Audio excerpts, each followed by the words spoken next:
तो चलिए आज हम बात करते हैं दुनिया के सबसे बड़े लोकतंत्र के ब्लूप्रिंट की, यानी हमारे भारतीय संविधान की। एक ऐसा दस्तावेज जो 1 अरब से भी ज्यादा लोगों की जिंदगी को आकार देता है।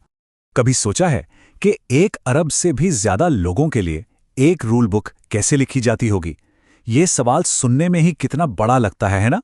और यही सवाल भारतीय संविधान के विशाल पैमाने और महत्वाकांक्षा को दिखाता है। सच कहूं तो ये 20वीं सदी के सबसे महत्वपूर्ण दस्तावेजों में से एक।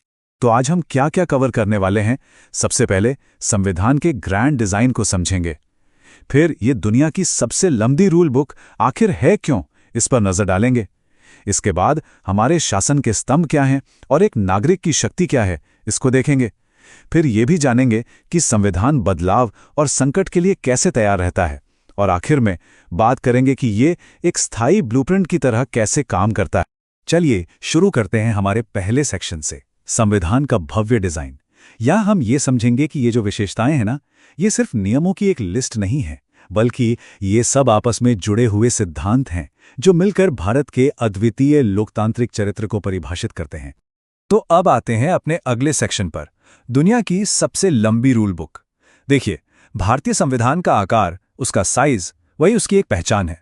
और ये साइज इसलिए इतना बड़ा है क्योंकि ये हमारे देश की जो जटिल सामाजिक संरचना है उसको संबोधित करता है और उस वक्त की सभी रियासतों को एक साथ लाने की जरूरत को भी दिखाता है। और ये कोई ऐसी वैसी बात नहीं है, ये एक तथ्य है। भारत का संविधान पूरी दुनिया का सबसे लंबा लिखित संविधान है। जी हां, और ये सिर्फ कहने की बात नहीं, इसके पीछे ठोस आंकड़े हैं।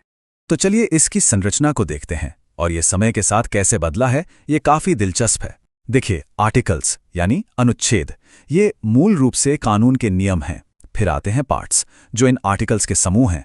और शेड्यूल्स, ये अतिरिक्त जानकारी की सूचियां हैं। जब संविधान 1950 में बना तो 395 अनुच्छेद थे। आज ये बढ़कर लगभग 465 हो गए हैं। इससे साफ पता चलता है कि हमारा संविधान एक जीवंत दस्तावेज है जो देश की जरूरतों के हिसाब से विकसित होता रहा है। अच्छा, अब आगे बढ़ते हैं और देखते हैं कि संविधान देश की शासन व्यवस्था कैसे स्थापित करता है। अब जो अगली 2 विशेषताएं हम चर्चा करेंगे वो भारत में शक्ति और न्याय के मौलिक ढांचों से जुड़ी हैं। तो सबसे पहला स्तंभ है स्वतंत्र न्यायपालिका। मतलब ये कि हमारी अदालतें सरकार के किसी भी दबाव से आजाद होकर काम करती हैं। और ये आजादी, ये बहुत जरूरी है। क्यों? ताकि कानून का राज बना रहे और हम सब नागरिकों के अधिकारों की रक्षा हो। इससे फर्क नहीं पड़ता कि सत्ता में कौन है। और ये जो पूरा न्यायिक सिस्टम है ना, ये एक सिंगल एकीकृत सिस्टम है। यानी सबसे ऊपर राष्ट्रीय स्तर पर है सुप्रीम कोर्ट, फिर राज्य स्तर पर आती हैं हाई कोर्ट्स और उसके नीचे जिला स्तर पर डिस्ट्रिक्ट कोर्ट्स। तो न्याय का जो प्रवाह है वो ऊपर से नीचे तक एक ही सिस्टम के अंदर होता है। इसके बाद आती है अगली खासियत, संसदीय सरकार। भारत ने केंद्र और राज्य दोनों ही स्तरों पर इसको अपनाया है। इसका मतलब सीधा सा है, असली कार्यकारी शक्ति प्रधानमंत्री और उनके मंत्री परिषद के हाथ में होती है। राष्ट्रपति या राज्यपाल सिर्फ नाम मात्र के प्रमुख होते हैं। ये सिस्टम अमेरिका के अध्यक्षीय सिस्टम से बिल्कुल अलग है, जहां राष्ट्रपति ही सरकार का असली प्रमुख होता है। चलिए अब फोकस बदलते हैं उन सिद्धांतों पर जो सीधे सीधे नागरिक को, यानी हम सबको शक्ति देते हैं। ये सेक्शन राज्य और नागरिक के बीच के रिश्ते, उनके अधिकारों और मूल्यों पर रोशनी डालता है। तो इसमें सबसे जरूरी बात, भारत एक धर्मनिरपेक्ष राज्य है। अब इसका मतलब ये नहीं कि राज्य का धर्म से कोई लेना देना नहीं है। इसका मतलब है कि राज्य का अपना कोई आधिकारिक धर्म नहीं होगा। सरकार सभी धर्मों को बराबर समर्थन और महत्व देगी। और ये हमारे संविधान का एक मूल मूल्य है। और अब आती है एक ऐसी चीज जो लोकतंत्र के लिए एक क्रांतिकारी प्रतिबद्धता थी, सार्वभौमिक वयस्क मताधिकार। जरा सोचिए, 1950 में जब आजादी मिली, उस दौर में जब कई विकसित पश्चिमी देशों में भी सबको वोट का अधिकार नहीं था, तब भारत ने 18 साल से ऊपर के हर नागरिक को वोट का हक दिया, बिना किसी भेदभाव के, चाहे जाति, धर्म या लिंग कुछ भी हो। ये कितनी बड़ी बात थी। अच्छा, अब आते हैं हमारी आखिरी कुछ विशेषताओं पर। ये वो विशेषताएं हैं जो हमारे संविधान को इतना लचीला बनाती हैं, उसको फ्लेक्सिबिलिटी देती हैं, ताकि वो बदलते वक्त और अचानक आने वाली चुनौतियों का सामना कर सके। और ये संविधान की सबसे अनोखी बातों में से एक है। ये कठोर भी है और लचीला भी। कैसी अजीब बात है ना? इसको एक पेड़ की तरह सोचिए।